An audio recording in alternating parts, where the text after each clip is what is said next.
Hey everybody, welcome to another drive-through digital run-through. Today we're going to take a look at the just released Castles of Mad King Ludwig app. This is a new app it just released the other day, and it is one of my favorite games that I've played in the physical form. Let's just go ahead and jump and take a look here. We'll jump into the options, not really a lot to show you here. You can change and manage some of your players and turn off the music and the sound effects and so on. We can also do a campaign mode, which I'll show you just a little bit of. I progressed just a little bit of the ways into here.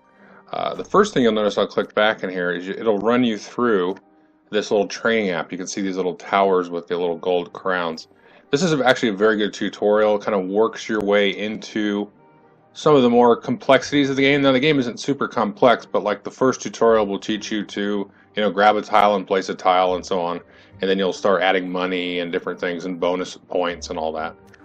So if you don't know the theme, I should say, it is all about doing and building these crazy, funny-looking castles. So let's go back into the campaign first, and we'll jump into this. And this is actually a really interesting part of the game. As you can see, I'm kind of working my way down this path here to get to the end. And what this is basically different scenarios and things that are sort of outside the normal realm of the game, of the the traditional board game. There's like different puzzles and things that you have to try to figure out. So it's very interesting for somebody that's played the physical game a few times to try this. And we're just going to go ahead and run in and do a sort of normal match. This will just be just like how you play it in the physical game, but in digital form. So we'll go ahead and start us with a 3-player game. And let's kind of walk you through a little bit. So we can see here my first choice is the bonus cards, and you can see underneath the bottom there, like the one on the left, I currently already am getting 3 points for that, because the bonus point is 1 point for every 5 money, and that's not something you really want to count on it at the end of the game, because you want to be spending your money to build the castle. So I'm going to go ahead and select these other 2. These are going to give me bonus points for different types of rooms, and I'll go over that more as we go through. So everybody else is choosing their bonus cards. Now I've randomly been chosen the first player, and you can see here I've got my foyer there in the middle, and I can zoom out on my table and zoom in. I can take a look at other players' castles that they're currently building. I can also click down here. If you look over on the left, the Earl of Tea in green, well, below him we have 3 sort of public bonuses that are available for everybody. Now the first place player that scores, for example on the left, is whoever has the most small rooms will get 8 points. And then moving to the right, you've got the sleeping rooms. Whoever has the most of those will get 8 points. Second gets 4, and so on. And then you have food rooms. So those are objectives people are trying to go for. Now each round, the master builder, which is currently me, can arrange these rooms and kind of set the price. So when I do that, when the other players actually buy this, they're going to give me the money. So I'm trying to set the rooms that I want at a price that's cheap for me to buy when it becomes my turn, but also try to figure out what other players want and try to set that up so that they pay extra for. So what I'm going to do actually is put these 2 darker rooms down here, the 2 in the 4 spot. These are actually underground or below ground rooms. Nobody can build those yet because we don't have any stairs. So I'm going to set those cheap because somebody might buy that, but it's not as useful right now. And then we're going to take a look again here. So I want food rooms, small rooms, sleeping rooms, and then my own cards here want me rooms of 250 square foot size on the left, and also downstairs rooms, which is interesting. So we're going to go ahead and just set these up like so. And I'm going to move that sleeping room up just a bit. Okay, so Red's going to get first pick. He picked that one. He's going to pay me $8. Now you can see he completed that room, which I'll talk about more in a minute. He got a bonus of getting another bonus card. And the green player took that one, so they kind of took the 2 I wanted, but I got a lot of money out of that. So one thing that I could do now is I could take and get this room here. Now when you're the master builder, you actually pay the bank. I could get these downstairs ones, which aren't going to do me any good. So I'm not going to do that. But what I am going to do is I'm actually going to grab some stairs. And this will allow me to place rooms on the downstairs. You can see kind of the lighter side and then the darker side. And those have a fixed cost, so I'll pay that to the bank. So it gives me some options. Now red player, we're going to deal some more. These cards come out. He's going to arrange it. The computer does it a little bit quicker than I do. Okay, so he's going to buy one of those hallways, and he triggered a bonus ability for completing a sleeping room. Again, when I complete a bonus, I'll tell you about it. Okay, so now I could go in here and let's see. I can get one of these downstairs rooms. This could be kind of nice. Let's see what I want to try to get here. Yeah, let's go ahead and take this one here, because this kind of counters with the bonus for the most food. So I'll do that. So I'll pay the red player 4. So now you can see I've completed a room. What that is you seal off the 2 exits. So I've completed a stair. This is a hallway.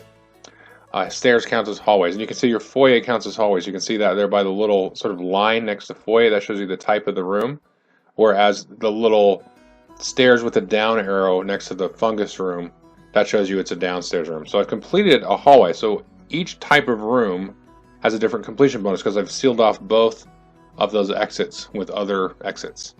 So I can get a free hall or stairs. So I'm going to go ahead and grab that. I will take a free hall. I'm going to move that down here. I'm going to rotate that a little bit and kind of stick that off to the end. So that was the bonus of completing a hall. So I get another free one. Okay, so red's going to buy that noisy room. Noisy rooms are interesting because they can also give you a lot of points, but also give you a lot of negative points. Now green player has set up the rooms, and now I'm first to bid. And let's see what we got here.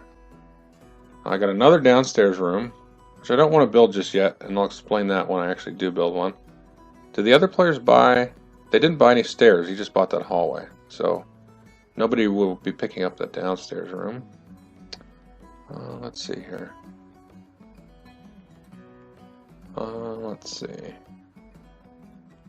I'll tell you what to do. I'm going to buy this room here. This is a noise room. So if we zoom in here, you can see, okay, this room by building it gives me 6 points. But it's going to give me -2 points for each of those room types adjacent to it. So you've got kind of the workshop, the hallway, which we talked about, the living room, and the sleeping room. Now it's going to be next to a hallway, so I'm going to lose 2 points out of that. But that's probably, I don't really, now that I'm saying that out loud, I don't really like it. I'll tell you what we'll do. We'll just go ahead and grab this one here. No, that's not worth doing it. You know what, actually, let's grab this one and stick this guy like this off the end. So this will give me 3 points, whoops, and I will get 2 points for each adjacent music room or noisy room, the brown rooms.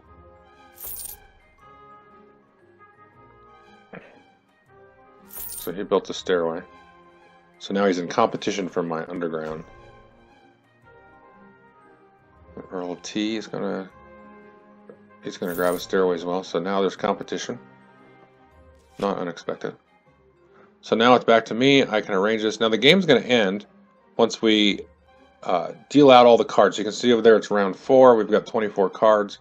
So as we go through, depending on how quickly we buy new buildings, then the game will progress at different speeds. Let's see here.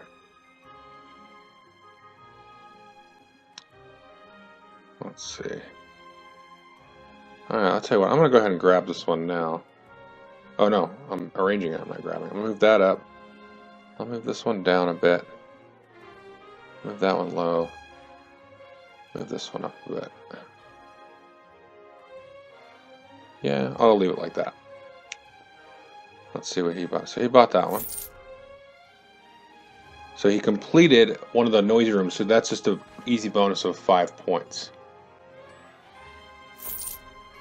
When he bought a stair, okay. Now here I've got some money. You can see I've got 31 money. They've all got 1, so I could buy something kind of expensive. I'll tell you what I am going to do. I'm going to grab this downstairs room. Now downstairs rooms are interesting. Once I've completed 2 of them, then I'll get a bonus. Now in this case, I'll only have completed the 1, because I still have an empty slot on the right. Okay, so red has arranged. And so green, you can see, actually passed. If you look over on the right-hand side, you can actually just pass and take $5 for your turn. Now let's go over those room bonuses. So we're going to go in here into help. These are completion rewards. So on the right here, you can see when you complete an activity room, it's 5 points. You complete an outdoor room, it's $10. You complete a food room, it's an extra turn, and so on. So a lot of the decision making, you're looking at the room and saying, okay, how many points is this worth? Do I get bonus points for stuff that's next to me? You know, and so on like that. Okay. Oh, I have $26. And that's going to give me points for that. That's 15.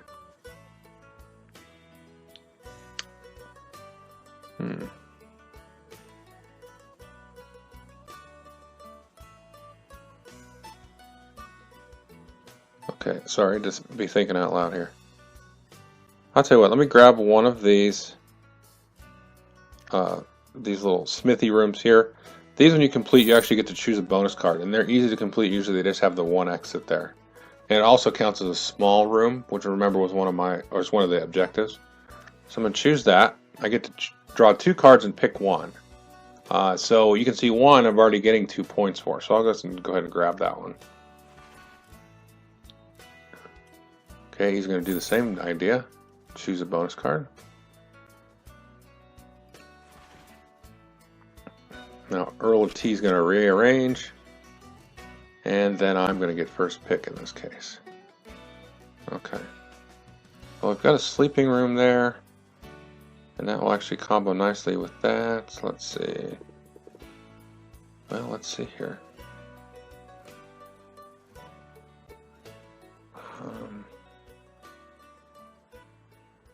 Well, this is another 250 here. This is actually good for my bonus, because you remember I have this one to get bonuses for downstairs and a 250.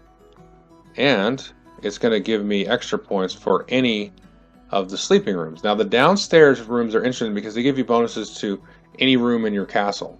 You don't have to be adjacent to it. I'm also going to complete 2 downstairs rooms. I completed the fungus room, its exits are closed off, and now the armory is closed off. So what's going to happen now is I get to choose any reward that I wish. So when you complete downstairs, you can do that. So I could take an extra turn here. And I've got the money to do it. I could get 10 coins, don't need that. I could get 5 points. I'm doing decent in the points. I could rescore a room, a lot of turn choices. I can get extra bonus card. I'm going to take an extra turn. We're going to go ahead and grab now this other sleeping room. And that's going to give us, let's go ahead and spin it like that. And we'll get a lot more points for that. That's going to combo nicely with all of our different bonus objectives. Okay. So that's 1 point per every hall in his castle, which you end up building a lot of halls sometimes anyway. Okay, so now I've got to arrange all this stuff. So what do I got in here that I want to do? Well, this downstairs room, or this outdoor room in the 2 spot, nobody wants that, so I'm going to leave that cheap. Let's go ahead and keep this one a little bit higher, because this downstairs room here that I'm moving from the 8 to the 10, that's really nice because it combos well with my card because I get extra points for the downstairs, and I kind of want that, and I've got a decent amount of money right now. And this is a small room. I'm going to bump up the price on that just a bit. Just a bit there. Actually, you know what I might do? I think I'm good. This noisy room up here, it's worth 7 points if you can get it in a good spot. So, let's see. Okay, he bought a hall. Okay, he did buy that, but I got a good chunk of money out of that. I really wanted that, but I got 10 bucks out of it. So that's actually not a bad deal. Okay, here's an interesting thing. So now I want to try to close off the sleeping room. You can see I get 2 points for adjacent a living room, so I'm going to grab that. That's also a small room, remember, which everybody's getting points for if you have the most. And I'm going to trigger that sleeping bonus as well, so that's a good one. So this one is I get to look through a stack, and you can see there's stacks of all the different building types. So you can see on the backs of these which types are more likely to come up that you want. So what I know is I want small rooms, I want food rooms, but I also want some stuff that's kind of specific to me. So I'm going to grab one of these 250s, because I get that, and I want to get it. I got lucky because there's a downstairs, and I'm going to go ahead and grab that crypt and put that basically on top of the stack. You can see there the 17, the card, that's just going to automatically come out. So I've forced now a building to come out that is of benefit to me. And now it's my turn, right? Okay, so I may end up just grabbing that sucker. And yeah, that's a good deal. We'll go ahead and put that out here, spin it. And I'm going to spin it this way, just to give myself a little room. Now the interesting thing about, you can see I'm just kind of building this really haphazardly and kind of ugly. Some of the other campaign missions, they give you kind of restrictions and walls and things you've got to consider. And you can't just kind of build it all crazy like this. But it's kind of, I don't really like one way better or the other. To me, there's just two different kind of game approaches that you can take. And now I've completed another downstairs room as well. So if I complete a fourth, so every 2, then I would get another free bonus. And I'm getting pretty lucky that there's downstairs rooms coming out, and I have some money. So now it's my turn again. The green has set that, so I may grab that downstairs room for 10 bucks. I think it's worth it. Yeah. Now it's going to seal off. There's no more stairs, so this is the risk that I take. Because you see there's no more, whoopsie. There's no more exits on that. And there's no more stairs. And I didn't grab any other stairs here. So that's going to be the end of the road for the downstairs rooms for me. But I think I'm good. I think that's not so bad. It's kind of mid-game. So maybe only one more comes out the whole game. Or, you know, we'll see. So I can choose a reward. I can take another turn. But I've only got 2 bucks. So I could take 10 coins. That would be pretty cool. I could get a, let's see. Choose a bonus card. I could rescore a room. So I'm just going to take the 10 bucks. Because I'm a little shy on money, and that way I don't have to pass later. Okay, so what's easy? He's going to buy that crooked room. Gets a bonus card. He chose something. Now it's going to be my turn to arrange. Okay, I'm going to go ahead and put that downstairs room way up there. If somebody really wants it, then they can get it. There's no small rooms or sleeping rooms or anything, that kind of a global objective. I can sort of peek at these guys here. He doesn't seem to have anything indicative of any kind of bonus that I would know about. Let's see, this guy here. I mean, it's hard to tell because this guy probably has a bonus for these large circle rooms because he's got 2 of them. I mean, it's just a guess, but it's a guess you can take. But there's none of those out here at all. A lot of these larger point ones are more expensive. Like this one here, you can see that's 5 points. That's 5 points. That's 7, might give or take. Completing these outdoor rooms gives you bonuses of money, which is the bonus I just took. Let's see. I was going to move that up there. Let that go. Try not to get too analysis paralysis about it. So he completed an activity room, got extra 5 points. Good for him. And he bought that, so good. These guys are making me rich. That's one thing I haven't seen. There's not really an AI, but I found the AI to be pretty decent.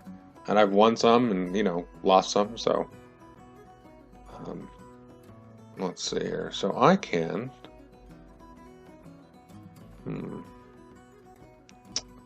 I'll tell you what I will do is I will squeeze this sucker off here. Boy. I'm going to do it here. This seals that off. You can see I'm kind of sealing off the 2 exits there. And this one is 1 point per adjacent activity room. Whoops. And usually activity rooms don't give you minus points for being adjacent to outside, because who cares, it's outside. You don't want to put a noisy room next to a bedroom or, you know, a living room or something. Okay. So that's good, some activity rooms that I can make use of, because those are good straight points. Now what's up here? Okay, unfortunately, this 250 square foot one would be good, but I can't do any more downstairs. Got 24 bucks. This, see, the problem with this is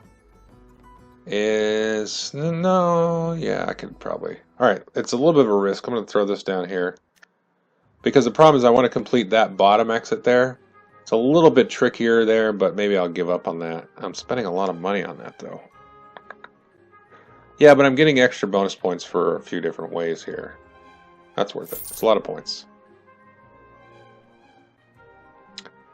I've got some nice synergies this game, so it's making it a little bit more, I guess, relaxed in terms of what I'm choosing to do.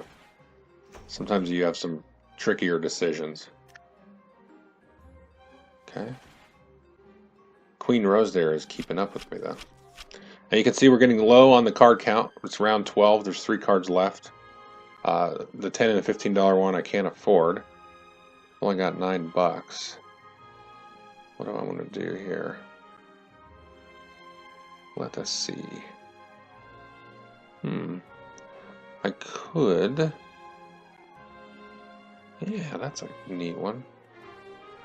Well, I'm probably not going to be able to finish that one, so let's do this. Bam. So I've prevented myself from completing an activity room, but I complete the outdoor room and I'll have $10. And that will be handy going into later rounds. And that got me a good chunk of points as well for the adjacencies.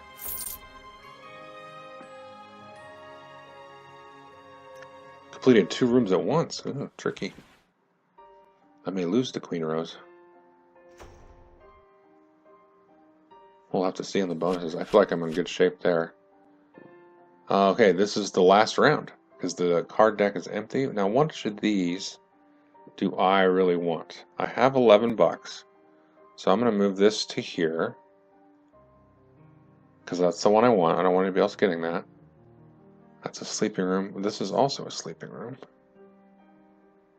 I'll tell you what, I'm going to go ahead and put this one up here, this one there, that one. Yeah, I think we're in good shape.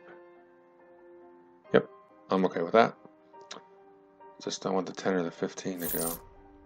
See, I could have put the 15 where the 10 is, but I figured I'm going to get some money. And so you took that one. So that's fine. Last turn. So I'm going to take that 15. Where can I put that in a good spot? If I put it next to... Oh, I think it's an easy call. Yes, it is. I'm going to put this here. A couple of reasons. I'm going to get bonus points for having being adjacent to a living room. I'm going to complete the living room. And it's also a sleeping room, etc. It gives me extra points. So then I'll be able to rescore that. So I get some extra points from that. So I'm at 60. And let's see who wins. There we go. Look at that. By 1 point. So we can take a look at the different things here. So we'll take a look here at these. We can take a look at the King's Favors. These are the global, objectives. So I was tied for first on the small rooms. We both had 8, so we split the points. I was tied for first with a different player in most sleeping rooms. And then on the food rooms, I had none, and green had none. So red walked away with 8 points there. So that could have been disastrous. And then we're going to go look down here. Let's say I got 4 points for the 250 rooms, 10 points for downstairs, 6 points for that. So for a total of 20 points there out of the bonus cards. So again, you can also see your total square footage at the top and kind of a nice breakdown of points here. So that is Castles of Mad King Ludwig. I hope you enjoyed it. It's a very fun, plays very quick. Let's see, this video is running at about just over 20 minutes, but with me explaining a whole bunch. So you can knock out a game of this very quickly, and the campaign mode is really cool. So that's going to be very, very interesting. You can have a lot of fun, I think, several plays out of what I just showed you, but also working through the campaign and doing some of those kind of more puzzly things. It's going to be pretty cool. So anyway, take a look at it. Thanks.